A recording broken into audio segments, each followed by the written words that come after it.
Pacers' first win of 1-5 season start forces Steph Curry to look in the mirror. In an absolute shocker of a result, an Indiana Pacers squad missing 6 players took down the mighty, mostly healthy Golden State Warriors on Saturday. Golden State had been up by 11 points, but somehow collapsed in the game's final 6 minutes to ultimate fall.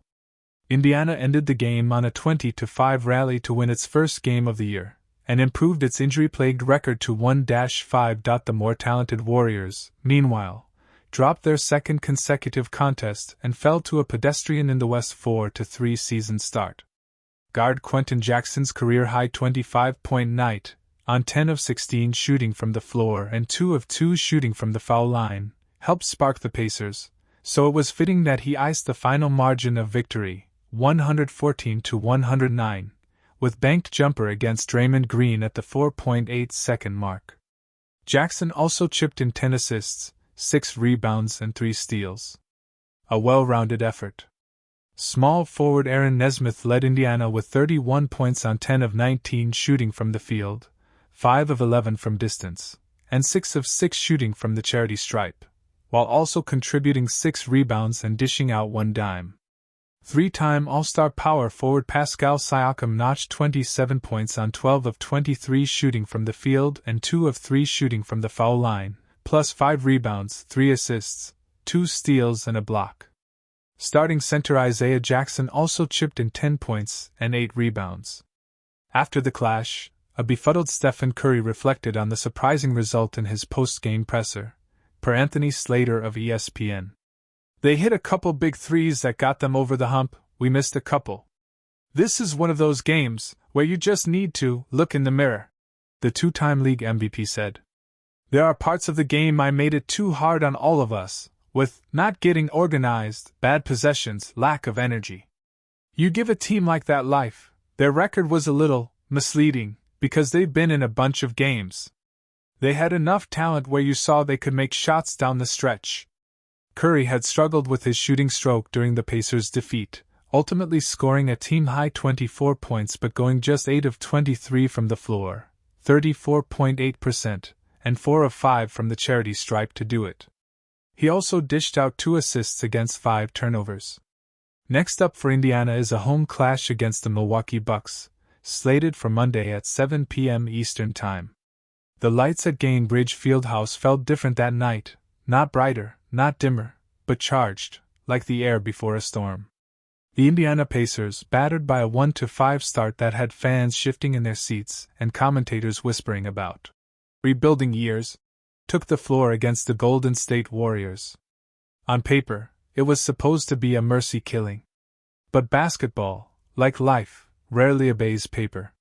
The Pacers had spent the first 6 games chasing ghosts, missed rotations, cold shooting, and the kind of mistakes that make even a coach's clipboard sigh. Yet in the locker room before tip-off, Tyrese Haliburton stood up, not with the swagger of a star, but the defiance of a leader who'd had enough. "We're not dead yet," he said simply. Something clicked. From the opening whistle, the Pacers played like men who'd been waiting too long to exhale. Haliburton orchestrated with rhythm and rebellion, finding Buddy Hield in corners that only exist when belief returns. Miles Turner swatted shots like he was erasing the past week from memory. Even the rookie bench unit, those wide-eyed freshmen of the NBA world, fought as though the season's story was theirs to rewrite. And across the court, Steph Curry did what he always does, danced, dazzled, defied gravity. He hit fadeaways so poetic the crowd couldn't help but cheer even against their own team. But on this night, poetry met persistence, and persistence refused to lose. By the third quarter, something unusual happened. The Warriors looked mortal. The Pacers' defense tightened like a coiled spring. Every pass was contested, every lane clogged, every rhythm broken. Curry, normally serene in chaos, started glancing at the clock, small signs, but telling ones. Then came the fourth quarter. The kind of quarter that either breaks you or brands you. With 6 minutes left, Curry drained a step-back 3 from the logo, the kind of shot that shifts the gravity of an arena. The Warriors led by 8, and it felt like the familiar script was being dusted off. Underdog fights hard, champion closes curtain. But Halliburton wasn't having it. He responded with a cross-court dime to Benedict Mathurin, who drilled a corner three that sent a tremor through the building. 2 possessions later, Turner blocked Curry at the rim, not an easy feat when facing the maestro himself. The crowd erupted, and for the first time all season, Gainbridge Fieldhouse believed. In the final minute, tied at 108, the ball found Halliburton at the top of the key.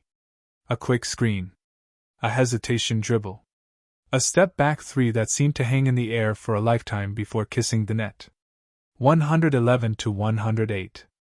Curry had one last chance, a catch-and-shoot from the wing, the shot he's hit more times than anyone can count.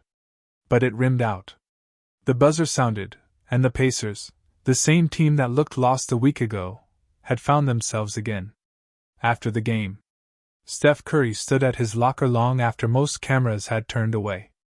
The score sheet sat folded in his hand unread. Reporters waited, the air thick with curiosity.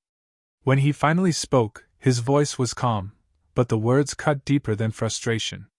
"You start thinking you're invincible," he said. "Then someone reminds you you're not. Nights like this, they make you look in the mirror." It wasn't anger. It was reflection. Curry has built a career on transcendence, but even legends need moments of grounding, reminders that greatness isn't a permanent state, it's a pursuit renewed every day. The Pacers had forced that reflection, not with luck, but with grit. A turning point. In the post-game press room, Halliburton sat beside Coach Rick Carlisle, both grinning like men who'd just come through a storm. Carlisle spoke first. "That's what belief looks like," he said. "You don't need a winning streak to have it.